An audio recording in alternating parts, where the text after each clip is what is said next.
अस्सलाम वालेकुम वरहमतुल्लाहि वबरकातुहू। डियर फार्मर्स, आज इस टॉपिक पर हम बात करेंगे। वो एक प्रोटोकॉल है। हमने पहले दो वीडियो पहले हमने एक डिस्कस किया प्रोटोकॉल। आपको 27 दिन का प्रोटोकॉल था। इसके अंदर आपके तमाम एनिमल को एक मरतबा सीमन रख दिया जाएगा, आपके एनिमल हीट में आ जाएंगे। आज जो आपके साथ जो है एक और प्रोटोकॉल डिस्कस होगा। उस और इस प्रोटोकॉल में बहुत से फ़र्क हैं, वो आपके साथ डिस्कस होंगे और वो बताया जाएगा कि प्रोटोकॉल कौन सा है। देखें, 10वां महीना, 11वां महीना और 12वां महीना, ये तीन वो माह हैं जिनके अंदर आप ये वाला प्रोटोकॉल इस्तेमाल करेंगे जो मैं आपको बता चुका हूँ। और पहला महीना, दूसरा महीना, तीसरा, चौथे महीने में आप ये प्रोटोकॉल इस्तेमाल करेंगे जो मैं अब बता रहा हूँ। इसकी सबसे बड़ी वजह यह है कि वो 27 दिन का था। अब जो प्रोटोकॉल है, आपके पास टाइम ब्रीडिंग सीजन कम रह गया, तो आपके पास अब प्रोटोकॉल छोटा करना पड़ेगा। तो ये 18 दिन का प्रोटोकॉल है। इसके रिजल्ट भी अच्छे हैं, लेकिन उतने नहीं, लेकिन अच्छे रिजल्ट हैं इसके भी, क्योंकि इधर मौसम भी बहुत ज़्यादा बेहतर हो जाता है और मौसम बेहतर होने की वजह से रिजल्ट भी अच्छे आने लग जाते हैं। तो आपको एक हल्का प्रोटोकॉल भी काम देगा और छोटे दिन का प्रोटोकॉल भी। अब आपको ज़्यादा से ज़्यादा प्रोटोकॉल लगाने हैं, पहला, दूसरा और तीसरे 4। ये शुरू वाले 4 माह में आपको ज़्यादा से ज़्यादा प्रोटोकॉल लगाने के लिए आपको प्रोटोकॉल छोटा करना पड़ेगा। तो आज का जो प्रोटोकॉल है वो G6G प्रोटोकॉल है। मैं आज आपको इसके बारे में बताऊंगा, इस कौन कौन से इंजेक्शन लगेंगे और कब कब लगेंगे। पुरानी बात उस वीडियो में मैंने आपके साथ डिस्कस की थी। प्रोटोकॉल लगाने से पहले आपने कुछ चीज़ों को देखना है। आपने उस जानवर के देखना है कि बच्चेदानी में कोई इन्फेक्शन तो नहीं, तो उस इन्फेक्शन को क्लियर करना है। आपने चेक करना है कि उसके जो है वो ओवरी का जो साइज है वो पूरा है। इन दो चीज़ों को देखने के बाद आप प्रोटोकॉल लगा सकते हैं। ये डिस्कशन हो चुका है, फिर एक बार थोड़ा सा बता देता हूँ। अगर आपके कमज़ोर है तो आपने मैट्रिको ट्यूब और नॉर्मल स्लाइन मिक्स कर 50 ml आपने रख देना है। 35 ml जो है वो मैट्रिको ट्यूब है और 15 cc जो है वो नॉर्मल स्लाइन आपने डाल के उसकी बचतदानी में रख देने। हल्का फुल्का इन्फेक्शन हो तो डालमा के इंजेक्शन लगा लें। और सप्लीमेंट, उसके खुराक के अंदर सप्लीमेंट्स मिनरल यूज़ करें, टॉक्सिन बाइंडर यूज़ करें और बाईपास फैट। टॉक्सिन बाइंडर ना करें, मिनरल और बाईपास फैट दो चीज़ें कर लें। उसकी खुराक को बेहतर करें, पानी साफ सुथरा करें और उसे हीट से थोड़ा कम बचाएं। हीट से बचाएंगे तो आपका एनिमल हीट में जो है वो जल्दी से जल्दी आ जाएगा। अब हम आते हैं प्रोटोकॉल के ऊपर। अब ये हो गया है G6G प्रोटोकॉल जो आपने यूज़ करना है। इसके अंदर इंजेक्शन कौन से लगेंगे वो भी हम पहले की तरह हम पहली तारीख से स्टार्ट करेंगे। फर्स्ट तारीख को मैंने लगाया है इंस्ट्रोमेट मैंने लगाया है और ये लगाना है रात को 9 बजे। इसके बाद मेरा जो अगला इंजेक्शन लगेगा वो 3 तारीख को लगेगा। जो 2 तारीख है इसके बीच में, एक और 3 तारीख के बीच में, 2 तारीख को जानवर हीट में आएंगे और 3 तारीख को भी आएंगे। जो जानवर 2 तारीख को या 3 तारीख को आएंगे उनको आप ये 3 तारीख वाला इंजेक्शन नहीं लगाएंगे, और जो नहीं आएंगे आप जो हीट में ना है आपने उनको इंजेक्शन लगाना है। कंसप्टाल लगा लें या साइक्लोमेट लगा लें। कंसप्टाल जो आप इंजेक्शन है जो आपने वो 5 cc लगाना है और ये इंजेक्शन भी रात को 9 बजे लगेगा।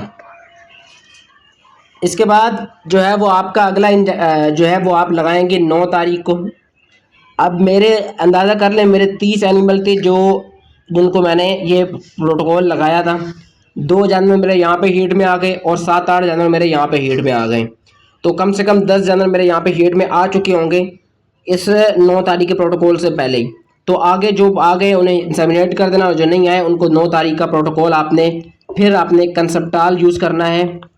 और कंसप्टाल आपने फिर यूज़ करना है 5 cc और ये भी रात को 9 बजे आपने यूज़ करना है।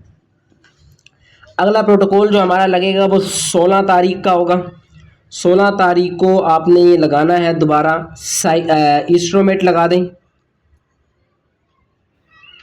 इंस्ट्रोमेट आपने जो लगाना है ये रात को 9 बजे। अगला प्रोटोकॉल जो हमारा लगेगा वो 17 तारीख को लगेगा। ये भी हमारे पास लगेगा इंस्ट्रोमेट।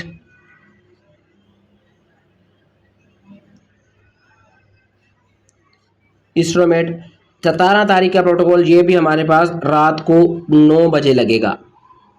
18 तारीख को ये जो हमारा प्रोटोकॉल कंसप्टाल लगा लें या साइक्लोमेट लगा लें, ये प्रोटोकॉल आपने लगाना है और 18 तारीख को आपने जो ये लगाना है, ये सुबह 4 बजे से 5 बजे के बीच में आपने ये प्रोटोकॉल उन जानवरों को लगा देना है और ये सुबह के वक्त लगाना है। ये प्रोटोकॉल आप लगाने से जो आपके एनिमल जो है वो तकरीबन हीट में आ जाएंगे। ये 18 दिन का जो हमारा प्रोटोकॉल है ये आप लगाएंगे फर्स्ट, सेकंड, थर्ड, फोर्थ, जैसे मैंने आपको पहले बताया इन 4 माह में आप ये प्रोटोकॉल लगाएंगे तो आप जो है वो अपने हार्ट को गबन कर सकते हैं और अपने हार्ट को इम्प्रूव कर सकते हैं। इन चीज़ों को आपको करना पड़ेगा। अगर आप कहेंगे कि मैं एक ही प्रोटोकॉल जो मैंने आपको पहले झोटी, बच्ची, भैंस, गाय के लिए बताया था डबल ऑक्सिन, वो लगाएंगे तो वो 28 दिन का है, 27 दिन का, 28 दिन का, तो वो आप उसको नहीं, आप अपने जो है वो हार्ट को प्रेग्नेंट नहीं कर पाएंगे, अपने हार्ट को जो है वो पूरी स्ट्रेंथ नहीं ले पाएंगे। उनकी लेने के लिए आपको जो है वो 9वें, 10वें, 11वें, 12वें 4 माह के अंदर आपको जो है वो डबल ऑक्सिन लगाना है जो मैंने पहले बताया है। और जो ये G6G प्रोटोकॉल मैंने आपके साथ शेयर किया है, ये आपने फर्स्ट, सेकंड, थर्ड, फोर्थ, ये शुरू वाले 4 माह के अंदर आपने ये प्रोटोकॉल यूज करना है। इन प्रोटोकॉल्स को यूज करेंगे तब आप जो है वो अपने हार्ट को जो है वो इम्प्रूव कर पाएंगे, अपनी नई जनरेशन की तरफ जा पाएंगे, सीमन पे काम करेंगे, तब अगली जनरेशन के साथ काम करेंगे। अगर आप कहेंगे कि हम बगैर प्रोटोकॉल्स के, ये जहर है जानवर के लिए, कोई नुकसानदायक चीज़ नहीं है जानवर के लिए। ये हार्मोन्स जो जानवर के अंदर डाले जाते हैं और वो रिलीज होते हैं, जानवर के अंदर हार्मोन्स रिलीज होते हैं, पैदा होते हैं, लेकिन जब हम उन्हें हार्मोन देंगे तो वो स्पीड में ग्रोथ होंगे, उसकी स्पीड बढ़ जाएगी। उसकी स्पीड बढ़ने की वजह से आपको जो है वो दिन ब दिन आगे चलेगी। प्रोटोकॉल अगर नहीं लगाएंगे तो आप कभी भी इस स्पीड से काम नहीं कर पाएंगे। आपके जो जानवर दूध वाले हैं उन्हें आप कैसे, जैसे हॉल्स्टीन फ्रीजियन की हम बात करें तो हॉल्स्टीन फ्रीजियन फर्स्ट लैक्टेशन 30-35 के बीच में, सेकंड लैक्टेशन 40-45 के बीच में, और थर्ड लैक्टेशन जो है ये 50 को भी क्रॉस कर जाते हैं और कुछ 55 में भी आ जाते हैं, कुछ 45 से ऊपर ही होते हैं। थर्ड लैक्टेशन, फोर्थ लैक्टेशन और 5 लैक्टेशन। अगर इस प्रोटोकॉल को यूज नहीं करेंगे तो किस तरह गबन करेंगे? उन फार्म का उसूल मैं आपको बता दूं। उन फार्म में क्या उसूल है कि आपने 40 डेज, जब उसका बच्चा दिए हुए 40 दिन हो जाए, 40 दिन बाद आपने क्या करना है, उसकी खुराक के अंदर मिनरल डाल देने, जिसके अंदर डीसीपी होगी, जिसके अंदर टॉक्सिन बाइंडर होगा, यीस्ट होगी, और उसके अंदर बाईपास फैट 40% होगा। इन चीज़ों को जब आप उसके अंदर खुराक के अंदर डालेंगे तो उसकी बच्चेदानी का साइज बेहतर हो जाएगा। जब उसकी बच्चेदानी का साइज बेहतर होगा तो आपने 47 से 50 दिन में उसे प्रोटोकॉल स्टार्ट कर देना और 60 दिन से पहले उसको एक बार जो है वो बच्चा दिए 60 दिन से पहले एक बार उसको इंसेमिनेट कर देना है, ताकि उससे इंसेमिनेट होगा तो ही वो आपको अगला लैक्टेशन देंगे।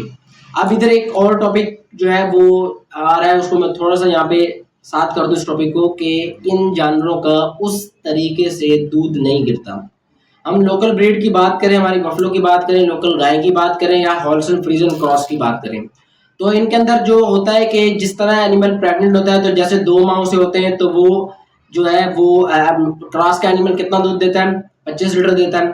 तो जैसे क्रॉस के एनिमल को 25 लीटर दूध दे रहा है, 25 लीटर दूध देने की वजह से जैसे उसे 2 माह होंगे वो 20 पे आ जाएगा, जैसे उसे 6 माह होंगे, 4 माह, 6 माह होंगे वो 12-13 किलो पे आ जाएगा, और जैसे उसे 6 माह से थोड़ा सा ज्यादा हुआ, 6.5 माह, उसका दूध जो है वो 7-8 किलो रह जाएगा, इससे ज्यादा दूध नहीं होगा।